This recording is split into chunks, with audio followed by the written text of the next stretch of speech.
सभी छात्रों को, सभी स्टूडेंट्स को नमस्कार। मैं आपका मित्र अशोक नरवर। अब मैं जो पिछले वीडियो का शेष भाग है उसको आगे बढ़ा रहा हूँ। अब आप इसको सुनिएगा। तो यहाँ द्विवेदी युगीन नाटकों की चर्चा हमें करनी थी, तो सबसे पहले मैं यहाँ पर चर्चा करूँगा द्विवेदी युगीन नाटक। पिछले में हम भारतेंदु युगीन नाटक की चर्चा कर चुके हैं। पंडित महावीर प्रसाद द्विवेदी खड़ी बोली गद्य के विकास में अत्यंत अमूल्य योगदान दे चुके हैं। गद्य के विकास में अमूल्य योगदान किसने दिया? महावीर प्रसाद द्विवेदी ने। और किस बोली के लिए? खड़ी बोली के लिए। खड़ी बोली गद्य को बहुत अधिक अमूल्य योगदान दिया महावीर प्रसाद द्विवेदी ने। इस काल में विभिन्न भाषाओं के नाटकों का अनुवाद बड़े पैमाने पर हुआ। इस काल में क्या हुआ? विभिन्न भाषाओं के नाटकों का बड़े पैमाने पर अनुवाद हुआ। किस काल में? द्विवेदी के युग में। बंगला, अंग्रेजी, संस्कृत नाटकों के हिंदी अनुवाद का प्रकाशन हुआ। मौलिक नाटककारों में किशोरीलाल गोस्वामी, अयोध्या सिंह उपाध्याय, हरिओद, शिवनंदन सहाय, राय देवी प्रसाद पूर्ण के नाम उल्लेखनीय है। किशोरीलाल जी का चौपट चपेट, हरिओद जी का कविमणि परिणय आदि महत्वपूर्ण नाटक हैं। अनुदित नाटकों में उल्लेखनीय हैं शेक्सपियर के रोमियो जूलियट, मैकबेथ और हेमलेट। संस्कृत के नाटक मृच्छकटिकम, उत्तर रामचरित, मालती माधव आदि का हिंदी अनुवाद लाला सीताराम बीए ने किया था। तो ये थे द्विवेदी युगीन नाटक के बारे में चर्चा। अगला युग होगा प्रसाद युग। तो प्रसाद युग में देखिए, नाट्य रचना में व्याप्त गतिरोध को समाप्त करने वाले व्यक्ति के रूप में जयशंकर प्रसाद जी का आगमन हुआ। माने गतिरोध जो व्याप्त था उसको हटाया किसने? जयशंकर प्रसाद ने। डॉक्टर गुलाब राय के अनुसार प्रसाद जी ने हिंदी नाटकों में मौलिक क्रांति की। वर्तमान जगत के संघर्ष और कोलाहलमय जीवन से उबा हुआ उनका हृदयस्थ कवि उनकी स्वर्णिम आभा से दीप्त दूरस्थ अस्तित्व की ओर ले गया।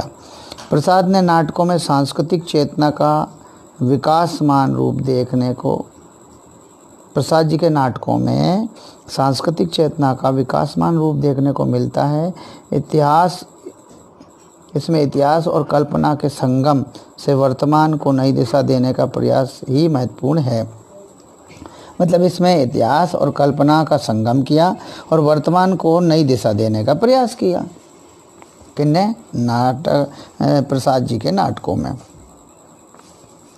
अब जो आगे जो चर्चा की है वो देखते हैं प्रसाद जी के नाटकों के बारे में।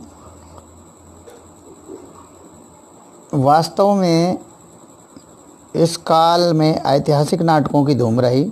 वास्तव में इस काल में किन नाटकों की धूम रही? ऐतिहासिक नाटकों की।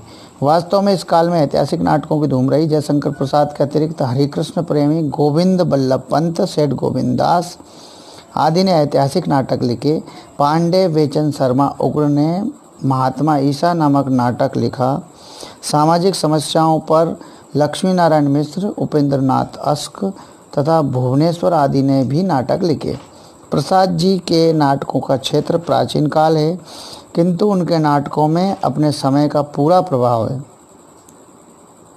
मतलब वर्तमान समय का। राष्ट्रीयता मतलब उनके समकालीन समय का, प्रसाद जी के समकालीन समय का।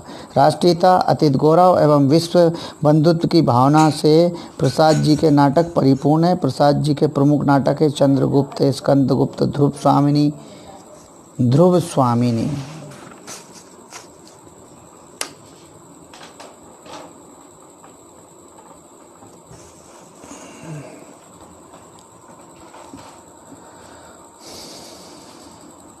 स्वामी के बाद में इन नाटकों में राजनीतिक चालों, अंतर्द्वंद, स्त्री शोषण के विरुद्ध मुखर स्वर की अभिव्यक्ति हुई है। हरिकृष्ण प्रेमी का शिव साधना, रक्षाबंधन, सेठ गोविंद दास का कर्तव्य, गोविंद बल्लभ पंत का राजमुकुट, पन्ना के अपूर्व त्याग की गाथा। ये है राजमुकुट में। गोविंद बल्लभ पंत जो कि उत्तर प्रदेश के प्रथम मुख्यमंत्री थे, उनके द्वारा वो भी एक लेखक थे, है ना। अब आगे उदय शंकर भट्ट का राधा, विश्वामित्र एवं मत्स्यगंधा आदि मुख्य नाटक हैं। हिंदी नाटकों को एक नया मोड़ लक्ष्मी नारायण मिश्र ने मुक्ति का रहस्य और सिंदूर की होली नामक समस्या प्रधान नाटक लिखकर दिया। प्रसाद युग नाटकों की दृष्टि से समृद्ध काल है। किनका? जयशंकर प्रसाद का। अब आता है प्रसादोत्तर युगीन नाटकों की चर्चा, जिसमें होगी, चलिए, प्रसादोत्तर युग के नाटक।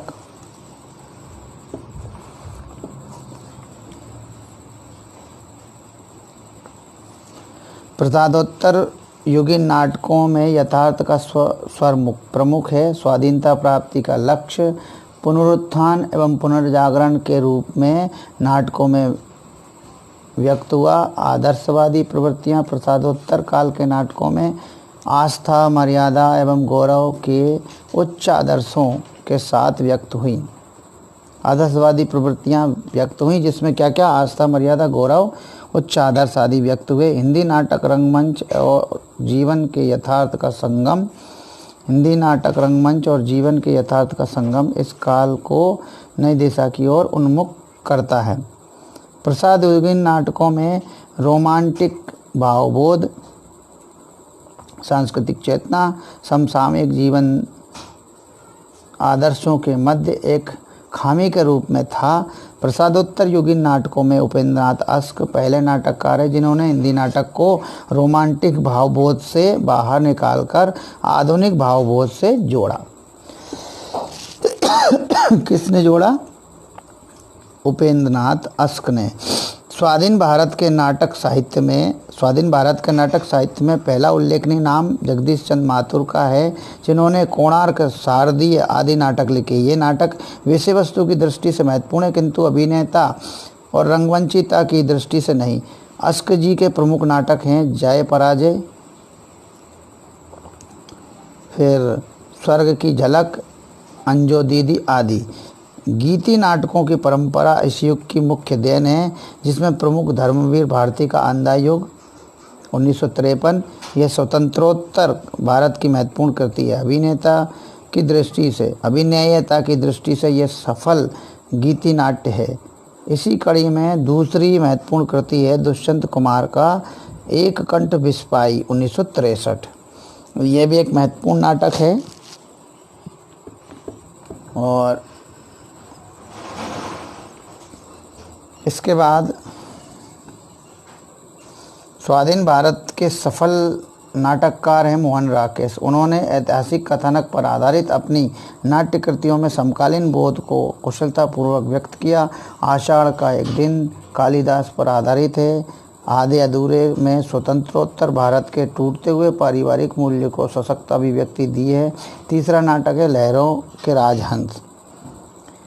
तो इस तरह से उन्होंने बताया। आगे लक्ष्मी नारायण लाल ने अभावग्रस्त गांव के जीवन की झलक को लक्ष्मी नारायण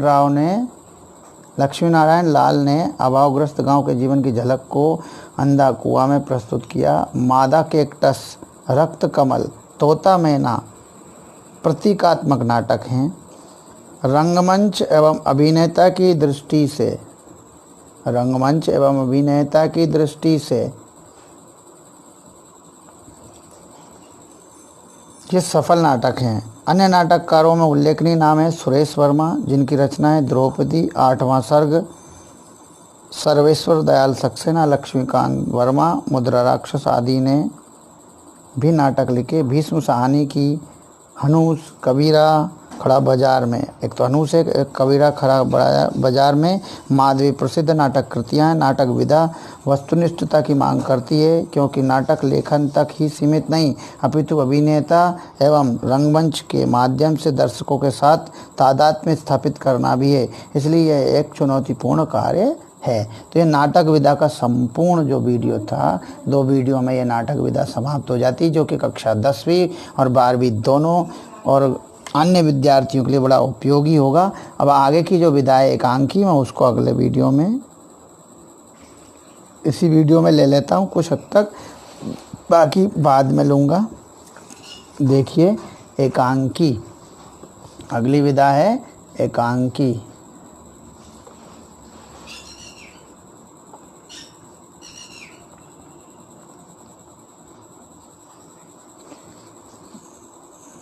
एकांकी, एकांकी गद्य की लोकप्रिय विधा है। एकांकी एक अंक या एक अंक का नाटक होता है।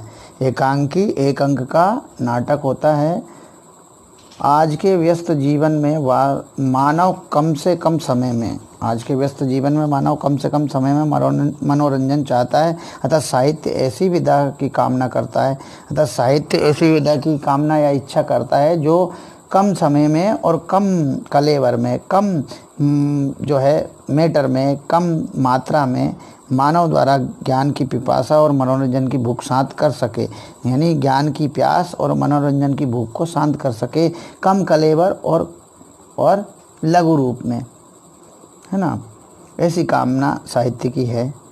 एकांकी इस लक्ष्य की पूर्ति का सर्वश्रेष्ठ साधन है। मतलब कम कलेवर में मानव की ज्ञान की प्यास को और मनोरंजन की भूख को मिटाने में एकांकी बहुत ज़्यादा ही सक्षम है, सर्वश्रेष्ठ साधन है। हिंदी में एकांकी विधा का सूत्रपात भारतेंदु युग से माना जाता है। यद्यपि जयशंकर प्रसाद के एक घूंट को हिंदी का प्रथम एकांकी होने का गौरव प्राप्त है। वैसे तो एकांकी की शुरुआत भारतेंदु युग में हो गई थी, लेकिन जयशंकर प्रसाद का जो एक घूंट एकांकी है उसी को सर्वप्रथम हिंदी का एकांकी होने का गौरव प्राप्त है। किंतु आधुनिक एकांकी का जनक डॉक्टर रामकुमार वर्मा को माना जाता है। भले ही जयशंकर प्रसाद के एक घूंट को प्रथम एकांकी होने का गौरव प्राप्त है, फिर भी एकांकी के जनक के रूप में डॉक्टर रामकुमार वर्मा को ही माना जाता है। जनक के रूप में एकांकी के जनक।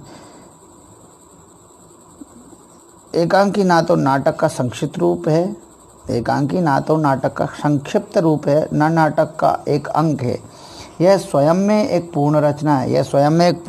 ना तो नाटक का भाग है और ना संक्षिप्त रूप है। डॉक्टर रामकुमार वर्मा के अनुसार एकांकी में एक ही घटना होती है। वह नाटकीय कौशल से कौतूहल का संचार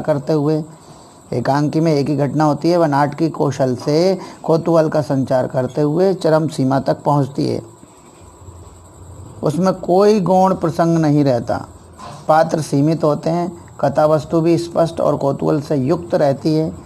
कथा वस्तु यानी कि उसकी कथा बहुत छोटी होती है और आश्चर्य से युक्त रहती है, इसी को कौतूहल कहते हैं। इसमें विस्तार के लिए अवकाश नहीं होता, मतलब विस्तार के लिए खाली जगह नहीं होती, खाली समय नहीं होता। किसमें? एकांकी में। आगे प्रसाद के बाद एकांकी के क्षेत्र में डॉक्टर रामकुमार वर्मा का पदार्पण हुआ। बादल की मृत्यु नामक एकांकी एक घूंट नामक एकांकी के समकक्ष माना जाता है। कतिपय विद्वान 1935 में प्रकाशित हुए भुवनेश्वर प्रसाद के कारवा नामक एकांकी को प्रथम एकांकी की श्रेणी में रखते हैं। विगत अनेक सालों से हिंदी का एकांकी कलेवर अपने युग के अनुरूप परिवर्तित होता रहा है। 60-65 वर्षों में एकांकीकारों ने पारिवारिक, राजनीतिक, मनोवैज्ञानिक, धार्मिक तथा व्यक्तिगत समस्याओं को यथार्थ के धरातल पर अंकित किया। रेडियो रूपक के रूप में भी एकांकी को नवीन दिशा प्राप्त हुई। रेडियो रूपकों के रूप में भी इसको नवीन दिशा प्राप्त हुई।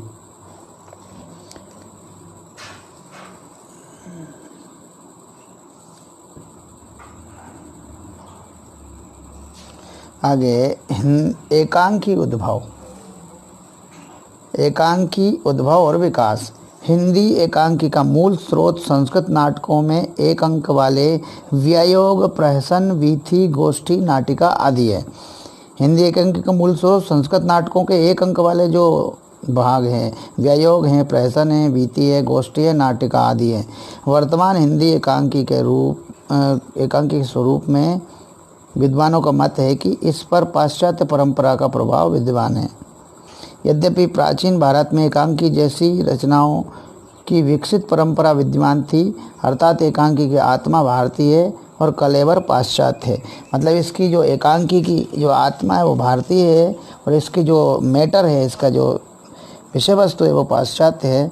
आधुनिक एकांकी संस्कृत और पाश्चात्य एकांकी के मध्य दोनों के न्यूनाधिक प्रभाव से युक्त हैं। हिंदी एकांकी का विकास क्रम में पहला युग है भारतेंदु युग 1875 से 1938 ईस्वी, प्रसाद युग 1875 से 1928, प्रसाद युग 1929 से 1937, प्रसादोत्तर युग 1938 से 1947, स्वतंत्रोत्तर युग जो है 1948 से अब तक। अब पहला युग जो है भारतेंदु युग है, उसी को देख लेते हैं। भारतेंदु युग एकांकी के विकास की प्रारंभिक अवस्था का द्योतक है, माने संकेतक है, इंडिकेटर है। भारतेंदु प्रणीत प्रेम योगिनी 1875 से हिंदी एकांकी का प्रारंभ माना जाता है। इस युग के एकांकीकारों ने समाज में प्रचलित प्राचीन परंपराओं को प्रथाओं पर सामाजिक समस्या प्रधान एकांकी लिखे, जिसमें सामाजिक कुरीतियों पर हास्य व्यंग पूर्ण प्रहार है। साथ ही सामाजिक नवनिर्माण के लिए समाज को प्रेरित एवं जागृत करने का मंत्र भी है। इस काल की कुछ महत्वपूर्ण रचनाएं भारतेंदु कृत भारत जननी, राधाचरण गोस्वामी कृत भारत माता, अमर सिंह राठौर कृत अमर सिंह राठौर, राधा कृष्ण दास कृत राधाचरण गोस्वामी ने भारत माता और अमर सिंह राठौर दो लिखे। राधा कृष्ण दास कृत जो है महारानी पद्मावती। इस तरह के नाटक एकांकी उस समय लिखे गए। अब आता है अगला युग।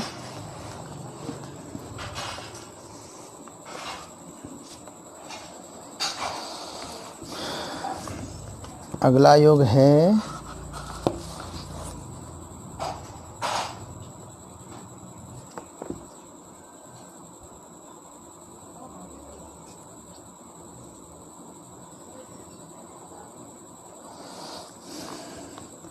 अंधेरा मत। जयशंकर प्रसाद के एकांकी प्रसाद युग आ जाता है। अब अगला युग, पहला था भारतेंदु युग।